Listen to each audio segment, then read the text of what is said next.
বাংলাদেশের ইতিহাসের সফলতম ক্রিকেটার সাকিব আল হাসান অবসরের ঘোষণা দিয়েছেন। গত জুনে টি-20 বিশ্বকাপেই খেলেছেন নিজের শেষ টি-20 ম্যাচ।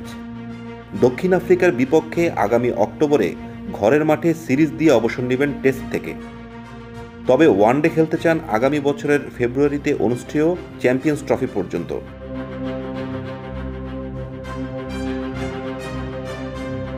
বৃহস্পতিবার কানপুর টেস্টের আগের দিন সংবাদ সম্মেলনে নিজের এই সিদ্ধান্তের কথা গণমাধ্যমে জানিয়েছেন সাকিব।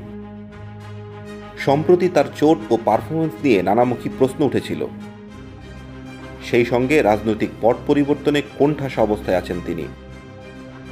আওয়ামী লীগ সরকারের পতনের পর গত নির্বাচনে সংসদ সদস্য হওয়া সাকিবকে একটি হত্যা মামলাতেও আসামি করা হয়েছে। এছাড়া শেয়ার বাজার কারসাজির অভিযোগে তাকে সম্প্রতি 50 লাখ টাকা জরিমানা করা হয়েছে। বৃহস্পতিবার কানপুরে নিজের অবসরের পরিকল্পনা জানিয়ে শীর্ষ এই তারকা বলেছেন, দেশে নিরাপত্তা পেলে ও খেলার পর দেশ ছাড়ার নিশ্চয়তা পেলে দক্ষিণ আফ্রিকার বিপক্ষে খেলতে পারবেন তিনি।